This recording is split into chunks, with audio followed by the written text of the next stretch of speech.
Good morning students. पिछली class में हम श्रोडिंगर समीकरण के बारे में पढ़ रहे थे। ठीक है, आज हम उसके बाद स्टार्ट करते हैं क्या तरंग फलन पर परिसीमा प्रतिबंध। तरंग फलन पर क्या परिसीमा प्रतिबंध और सातत्य समीकरण या सातत्य प्रतिबंध क्या होता है, इसे हम ऐसे लिख सकते हैं, सातत्य क्या प्रतिबंध। देखो, तरंग फलन क्या होता है, क्वांटम यांत्रिकी में कण के बारे में जो बताता है वही क्या होता है, हमारे पास तरंग फलन होता है। और तरंग फलन किस पर डिपेंड करता है ये भी हम पढ़ चुके हैं, तरंग फलन या अवस्था फलन आर और टी पर। तो हमारा जो तरंग फलन है वो कैसा होना चाहिए, इस बात पर हम डिस्कस करते हैं। ठीक है, तो देखो इसकी पहली कंडीशन है कि जो भी हमारे पास फलन होता है साई एक्स, ये केवल स्थिति पर की बात कर रहे हैं हम, है ना। जो भी हमारे पास फलन होता है और जो फलन का क्या होता है, अवकलन होता है। फलन होता है, फंक्शन होता है, और फंक्शन का जो डिफरेंशियल होता है वो कैसा होना चाहिए, हमारे पास परिमित होना चाहिए। ठीक है, यानी कि कण के बारे में अगर बता रहा है, कुछ संभावना दे रहा है, तो वो लिमिट होनी चाहिए उसकी।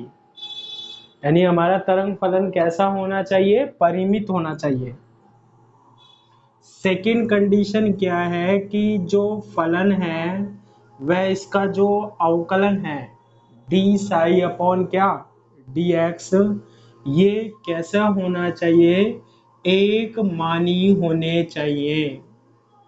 यानी कि एक बिंदु पर एक ही मान होना चाहिए इसका।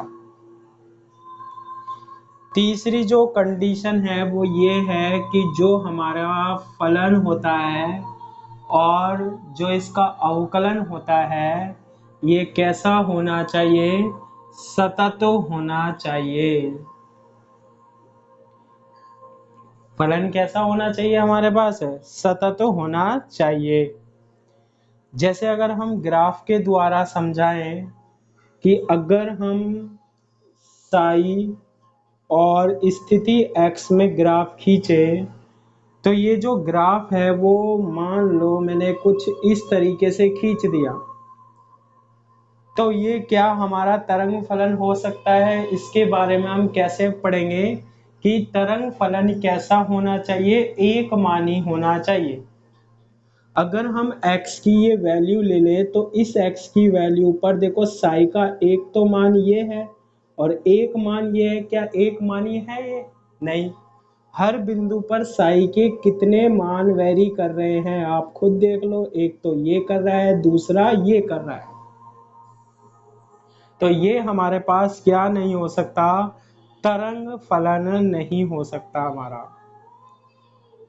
ठीक है, क्या नहीं हो सकता, तरंग फलन नहीं हो सकता। ऐसे ही अगर हम एक और ग्राफ खींचे, कैसे, ये वाला और ये कुछ इस तरीके से, क्या ये हमारे पास तरंग फलन हो सकता है, ये भी नहीं हो सकता। क्यों नहीं हो सकता, क्योंकि देखो इस मान पर कितने मान वेरी कर रहे हैं। साई और एक्स में जब हम ग्राफ खींचे तो एक्स का जो ये मान है इस पर कितना वेरी कर रहे हैं, देखो कितने मान है इसमें। ऐसे ही नीचे भी आ रहे हैं, बहुत सारे मान आ रहे हैं, नहीं आ रहे। तो ये भी हमारे पास क्या नहीं हो सकता, तरंग फलन नहीं होना चाहिए। फलन कैसा होना चाहिए हमारे पास, सतत होना चाहिए। अगर सतत है जैसे कोई फलन, ठीक है, फलन कैसा है हमारे पास, सतत है, तो वो हमारे पास ग्राफ अगर सतत है तो हमारे पास वो क्या हो सकता है, तरंग फलन हो सकता है। तो ये कंडीशन हमें ध्यान रखनी है ताकि हम पता लगा सकें कि जो हमारा तरंग फलन है वो क्वांटम यांत्रिकी में कैसा होना चाहिए।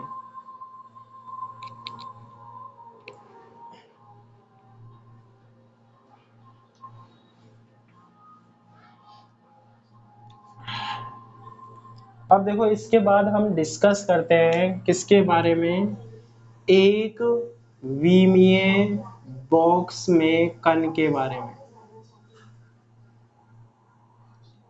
One dimensional box. ठीक है, किसके बारे में पढ़ते हैं, एक विमीय बॉक्स में कण। ठीक है, यानी कि पार्टिकल किसमें होगा, वन डायमेंशनल बॉक्स में है, उसके बारे में हम विचार कर रहे हैं। देखो एक विमीय बॉक्स क्या होता है, एक विमीय बॉक्स क्या होता है, उसको हम कैसे समझा सकते हैं। इसके लिए मैं क्या करता हूँ, एक ग्राफ खींचता हूँ। ये तो हमने ले लिया क्या, एक्स अक्ष ले लिया, क्या ले लिया, एक्स अक्ष पर मैंने क्या दर्शाई है, स्थिति दर्शाई है। और वाई अक्ष पर मैं क्या दर्शा रहा हूँ, वी एक्स, यानी कि विभव क्षेत्र बता रहा हूँ। किसको बता रहा हूँ मैं, विभव क्षेत्र को। विभव क्षेत्र किसको बताता है, यहाँ पर स्थितिज ऊर्जा के बारे में बात करेंगे। ठीक है, किसके बारे में बात करते हैं हम, स्थितिज ऊर्जा के बारे में। अब देखो इसको हम कैसे समझा सकते हैं, एक विमीय बॉक्स क्या होता है। एक विमीय बॉक्स को समझाने के लिए मान लो मैं 2 पॉइंट लेता हूं, x बराबर 0 और ये क्या, x बराबर क्या, a। x बराबर क्या, 0 और x बराबर क्या, a। x बराबर 0 पर हमारे पास एक विभव की क्या है, दीवार है। ठीक है, जिसका मान कितना है, अनंत है। एक विभव की क्या है हमारे पास, दीवार है। और x बराबर a पर भी हमारे पास एक विभव की दीवार है, यानी एक ऐसा क्षेत्र है जिसका, जैसे हम बात करते हैं, देखो ये एक तरीके का क्या है, रास्ता है। ये एक तरीके का क्या है, रास्ता है। एक कण यहाँ से ऐसे गति कर रहा है, तो देखो यहाँ जाने के बाद क्या इसे कोई बल लगाने की आवश्यकता नहीं है, ये अपने आप ही क्या होगा, लुढ़केगा ना। और यहाँ से जब ये नीचे आएगा तो ये दूसरी ओर छड़ेगा। अगर इसमें ऊर्जा होगी तो ये ऊपर चला जाएगा, नहीं तो ये वापस कहाँ जाएगा, नीचे आ जाएगा। आएगा नहीं आएगा। तो कण जब यहाँ से ये ऊपर जाता है तो इसमें कौन सी ऊर्जा आती है, जब ये गुरुत्वाकर्षण बल के विरुद्ध जाता है, स्थितिज ऊर्जा आती है। कौन सी ऊर्जा आती है, स्थितिज। और स्थितिज ऊर्जा का मान ज्यादा होता है तो ये ऊपर ना जाकर वापस कहाँ आएगा, फिर नीचे आ जाए। तो ये ऐसा ही एक क्षेत्र है, कौन सा, स्थितिज ऊर्जा वाला। ये देखो ये और ये विभव की हमने क्या बना दी, दीवार बना दी। और बीच में क्या है, यहाँ पर कण स्वतंत्र रूप से क्या कर सकता है, गति कर सकता है। यानी दो ऐसी हमने क्या बना दी, दीवारें बना दी, जहां पर ये कण की गति का क्या करेगी, एक तरीके से विरोध करेगी। लेकिन कण यहाँ पर क्या कर सकता है, अगर कोई कण होगा, कोई पार्टिकल होगा, तो वो यहाँ क्या कर सकता है, हमारे पास गति कर सकता है। स्थितिज ऊर्जा का हम फॉर्मूला पढ़ चुके हैं, F बराबर क्या होता है, माइनस dv अपॉन क्या होता है, dx होता है या नहीं होता। F बराबर से क्या होता है हमारे पास, माइनस dv अपॉन dx होता है। स्थितिज ऊर्जा और बल में क्या संबंध। ठीक है, तो यहाँ पर तो क्या है, दीवारें हैं, यहाँ भी क्या है, दीवारें, और बीच में क्या है, कण है। इसके बीच में कण की गति का हम क्या करते हैं, अध्ययन करते हैं। कण की गति का हम क्या करते हैं, इसके बीच में अध्ययन करते हैं। देखो माना, और ये स्थितिज ऊर्जा को व्यक्त करता है। ये जैसे ये है, ये यहाँ से ऊपर जाने की कोशिश कर रहा था, लेकिन ऊर्जा ज्यादा होने के कारण स्थितिज ऊर्जा, ये वापस नीचे आ जाता है या नहीं आ जाता उल्टा। आप खुद देखो, ये रास्ता है, ये ऐसे रास्ता है, और यहाँ से एक गाड़ी हमने मान लो लुढ़का कर छोड़ दी, गतिज ऊर्जा होगी, ये गतिज ऊर्जा स्थितिज ऊर्जा में बदलेगी और ये ऊपर जाएगा। मान लो गतिज ऊर्जा का मान कम है, तो क्या होगा, ये कण वापस ऊपर जाएगा, क्या नहीं जाएगा, ये वापस से कहाँ जाएगा, नीचे आ जाएगा। यानी यहाँ से टकराकर ये वापस क्या आ रहा है, नीचे ही आ रहा है। तो स्थितिज ऊर्जा और बल में क्या संबंध होता है, F बराबर माइनस dv अपॉन क्या होता है, dx होता है। तो देखो ऐसे क्षेत्र में ये स्थितिज ऊर्जा वाला क्षेत्र मान लो सेम इसकी तरह ये और ये, और बीच में यहाँ पर कण क्या कर सकता है, बिल्कुल कोई क्षेत्र नहीं है, स्वतंत्र गति कर सकता है। तो हम क्या कह सकते हैं, माना m द्रव्यमान का एक कण, माना m द्रव्यमान का एक कण एक विमीय बॉक्स में, एक विमीय बॉक्स में क्या कर रहा है, गति कर रहा है। ठीक है, इस बॉक्स में ये कोई पार्टिकल है, कण है, ये इसकी गति पर हम क्या कर रहे हैं, विचार कर रहे हैं। x बराबर 0 से x बराबर a के मध्य की बात कर रहे हैं।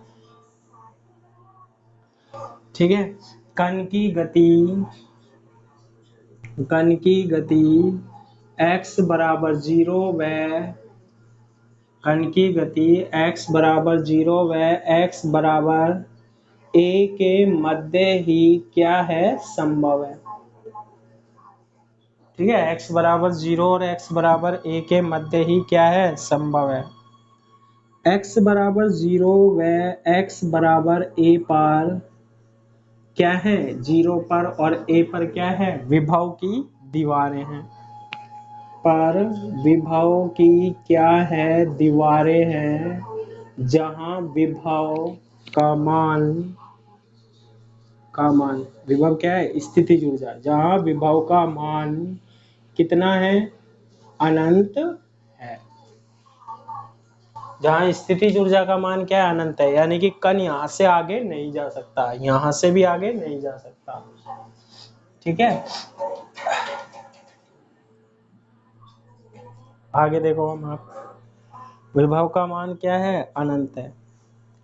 अब क्या होता है, देखो जैसे ये कण है, ये कण यहाँ तो क्या कर सकता है, जैसे ये कण यहाँ है, यहाँ है, यहाँ से ऐसे गति करता गया, यहाँ जैसे ये पहुंचा दीवार पर, यहाँ तो कोई क्षेत्र नहीं है, आराम से क्या कर सकता है, गति कर सकता है। जैसे यहाँ पर पहुंचा तो ये स्थितिज ऊर्जा वाला क्षेत्र है, इसको पार नहीं कर पाता, इस पर कौन सा बल लगता है, इस फॉर्मूले से F बराबर माइनस dv अपॉन dx से, तो ये टकराकर वापस से कहाँ जाएगा, इधर जाएगा। फिर ये वही स्थितिज ऊर्जा वाला क्षेत्र है, इसको पार नहीं कर पाता, इससे टकराएगा, यही फॉर्मूले से फिर ये इधर जाएगा, और इस तरीके से ये x बराबर 0 और x बराबर a के मध्य कण क्या करता रहता है, गति करता है। और कण की गति को हम किसके द्वारा व्यक्त करते हैं, श्रोडिंगर समीकरण के द्वारा व्यक्त करते हैं। तो अब हम क्या देखेंगे, श्रोडिंगर समीकरण देखेंगे। देखो बॉक्स में कण की गति के लिए, देखो यहाँ पर हम समय की बात नहीं कर रहे हैं, तो कौन सी समीकरण लेंगे हम, काल अनाश्रित श्रोडिंगर समीकरण लेंगे। ये जो कण गति कर रहा है ना इस बॉक्स में, इसकी गति को व्यक्त करने के लिए, बॉक्स में कण की गति के लिए काल अनाश्रित क्या, श्रोडिंगर समीकरण से, काल अनाश्रित श्रोडिंगर समीकरण से क्या होती है, काल अनाश्रित श्रोडिंगर समीकरण, माइनस के H cut square upon 2m D square psi upon D X square, Sai केवल किसका फंक्शन है, x का। ठीक है, इसके बाद हमारे पास क्या आता है, vx, v क्या है, स्थितिज ऊर्जा है, विभव, और vx इंटू साई एक्स बराबर किसके होता है हमारे पास, ये गतिज ऊर्जा प्लस स्थितिज ऊर्जा कुल ऊर्जा के बराबर होता है, यानी ई साई एक्स। ये कौन सी समीकरण हो गई हमारे पास, श्रोडिंगर समीकरण हो गई। कौन सी समीकरण हो गई, श्रोडिंगर समीकरण हो गई। इसके बाद अब देखो कण कहाँ गति कर सकता है, केवल x बराबर 0 और x बराबर a के मध्य, क्योंकि यहाँ आके तो ये टकरा कर विपरीत चला जाता है हमारे पास, है ना। बॉक्स के अंदर क्या कोई क्षेत्र है? नहीं है। यहाँ तो कण कैसी गति कर सकता है? आराम से स्वतंत्र गति कर सकता है। बॉक्स के अंदर विभव कितना है? Vx is equal to 0। विभव तो कहाँ है? x बराबर 0 और x बराबर a पर है। बॉक्स के अंदर विभव कितना है? 0 है। तो इस समीकरण में रखेंगे, क्योंकि कण यही गति कर रहे हैं तो इसी पर विचार करेंगे। Minus H cut square upon 2m D square psi upon D X square, V का मान 0 बराबर क्या आ जाएगा? ई साई आ जाएगा। ठीक है, और यहां से हम इसे लिख सकते हैं डी स्क्वायर साई अपॉन क्या? डी एक्स स्क्वायर, और ये यहाँ जाएगा तो माइनस के क्या बनेगा? 2me अपॉन क्या? एच कट स्क्वायर इंटू क्या? साई। इसको हम बराबर से पहले लेके आएंगे, D square psi upon D X square plus 2me upon H cut square psi is equal to 0, यही बनेगा। और इसको हम लिख सकते हैं D square psi upon D X square plus क्या? के साई बराबर क्या? 0। ठीक है, के किसको माना है हमने यहाँ पर? के किसको माना है हमने यहाँ पर? कि जहां के बराबर होता है 2me अपॉन क्या? एच कट स्क्वायर होता है। जहाँ के क्या होता है? 2me upon H cut square होता है। इसे दे देते हैं इक्वेशन नंबर 1। अब देखो ये जो इक्वेशन नंबर 1 होती है, ये हमारे पास क्या है? एक अवकल समीकरण है। और अवकल समीकरण के हल हम किस में देते हैं? मैथ में देते हैं। तो उसी तरीके से इसका हम क्या दे देते हैं? हल। जब इस अवकल समीकरण को हम हल करेंगे तो किसकी वैल्यू प्राप्त होगी? हमें साई की वैल्यू प्राप्त होगी। तो हम सीधा इसका हल दे देते हैं। समीकरण 1 का हल निम्न प्रकार देते हैं। समीकरण 1 का हल निम्न प्रकार देते हैं, तो क्या आ जाएगा? साई एक्स बराबर से a साइन के एक्स प्लस b कॉस के एक्स, इक्वेशन नंबर 2। ठीक है, तो ये किसका हल आ गया हमारे पास? समीकरण 1 का हल आ गया। आ जाएगा, इसको और सोल्व करते हैं हम। देखो इसे, एक बात ध्यान रखना, जो एक विमीय बॉक्स में कण है वो कहाँ गति कर सकता है? x बराबर 0 और x बराबर a के मध्य ही गति कर सकता है। x बराबर a पर नहीं कर सकता, x बराबर 0 पर नहीं कर सकता। ठीक है, तो इक्वेशन नंबर 2 आ गया। अब हमें ये जो नियतांक है इनकी क्या ज्ञात करनी है? वैल्यू ज्ञात करनी है।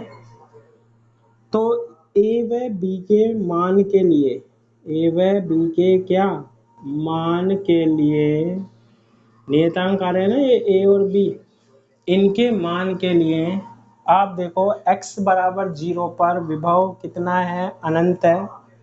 ठीक है, और x बराबर a पर भी विभव कितना है? अनंत है। ठीक है, x बराबर 0 व x बराबर a पर v बराबर यानी स्थितिज ऊर्जा कितनी है? अनंत है। अब देखो यहाँ तो कण की गति होगी क्या? नहीं होगी ना। x बराबर 0 और x बराबर a पर नहीं होगी। क्लियर है? कहाँ होगी? केवल इसके बीच में। और ये साई क्या बताता है हमारे पास? कण की गति को बताता है। तो हम इसको ऐसे लिख सकते हैं, साई x बराबर कितने पर? 0 पर। x बराबर 0 रखेंगे तो 0 को इससे गुना करेंगे, ये पूरा क्या हो जाएगा? 0 हो जाएगा। ठीक है, यानी हम लिख सकते हैं a साइन क्या?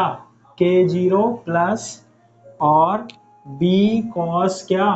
k0 लिख सकते हैं। यानी फलन कण की गति है क्या? साई एक्स, यानी इसका वैल्यू कितना आएगा? 0। ये 0 को गुना होगा 0, ये बचेगा b कोस 0 का मान कितना होता है? 1। तो b इज इक्वल टू हमारे पास क्या आ जाएगा? 0 आ जाएगा। b इज इक्वल टू क्या आ जाएगा हमारे पास? 0 आ जाएगा। तो समीकरण 2 से हम क्या लिख सकते हैं, साई एक्स बराबर से हमारे पास क्या आएगा, b 0 हो गया तो a साइन क्या आ जाएगा, के एक्स आ जाएगा। साई एक्स बराबर से क्या आ जाएगा, a साइन के एक्स आ जाएगा। समीकरण नंबर हम क्या दे देते हैं, 3 दे देते हैं। ठीक है, तो b की वैल्यू तो मिल गई, अब हमें a की वैल्यू और ज्ञात करते हैं। तो a की वैल्यू ज्ञात करने के लिए हम क्या करते हैं, प्रसामान्यीकृत करते हैं इसे, प्रसामान्यीकृत मान के लिए। b की वैल्यू तो 0 आ गई हमारे पास, a की वैल्यू और हमें ज्ञात करनी है। तो प्रसामान्यीकृत मान क्या होता है, हम इसका क्या कर देते हैं, प्रसामान्यीकृत में इंटीग्रेशन होता है minus infinitive to infinitive psi into psi star dx की वैल्यू कितनी होती है हमारे पास, 1 होती है। यही तो था हमारे पास इंटीग्रेशन का फॉर्मूला। यही से हम ऐसे भी लिख सकते हैं, प्रसामान्यीकृत वाला ना, minus infinitive to infinitive psi X के मोड का square dx is equal to कितना होता है हमारे पास, 1 होता है। लिख सकते हैं ना ऐसा हम। ठीक है, ये किसका फॉर्मूला है, प्रसामान्यीकृत मान का फॉर्मूला होता है।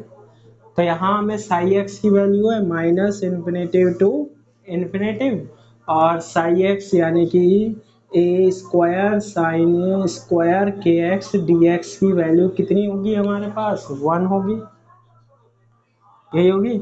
और इसके बाद आ जाएगा ए स्क्वायर। ठीक है, अब देखो इसमें limit minus infinitive to infinitive होती थी, इसमें लिमिट तो कितनी होती थी, माइनस इन्फिनेटिव। यहाँ कण की गति कहाँ से कहाँ तक है, 0 से a तक। तो हम लिख सकते हैं लिमिट चेंज करके, कहाँ से कहाँ तक, 0 से a तक। लिमिट क्या लग जाएगी, 0 से a तक। तो a स्क्वायर इंटीग्रेशन 0 से a साइन स्क्वायर के X D X is equal to क्या आ जाएगा, 1 आ जाएगा, है ना। और इसका हम इंटीग्रेशन मैथ के अकॉर्डिंग कर सकते हैं। तो a स्क्वायर इंटू इसका जो इंटीग्रेशन होता है हमारे पास, वो किसके बराबर आता है, a अपॉन 2 के, और वो किसके बराबर आएगा, 1 के बराबर आएगा। ठीक है, तो इंटीग्रेशन साइन स्क्वायर के एक्स डी एक्स का इंटीग्रेशन किसके बराबर आता है, 1 के, तो ये आ जाएगा। ठीक है, तो हम लिख सकते हैं क्या, a स्क्वायर बराबर से ये आ जाएगा 2 अपॉन क्या, a, तो a बराबर कितना आ जाएगा, रूट 2 अपॉन a आ जाएगा, a की वैल्यू आ गई हमारे पास। अतः एक विमीय बॉक्स में कण की गति का, यानी कि कण की गति को व्यक्त करेगा कौन, तरंग फलन, वेव फंक्शन। एक विमीय बॉक्स में तल की गति का तरंग फलन। कौन सी इक्वेशन काम में लेते हैं, समीकरण थर्ड। क्या थी समीकरण थर्ड, साई एक्स बराबर ए था, कैपिटल ए की जगह हम क्या लिख देंगे, रूट 2 अपॉन ए, और क्या आ जाएगा हमारे पास, साइन के एक्स। तो इस तरीके से हम एक विमीय बॉक्स में कण की गति का हम क्या निकाल सकते हैं, तरंग फलन निकाल सकते हैं। इसके आगे का हम नेक्स्ट वीडियो में निकालेंगे।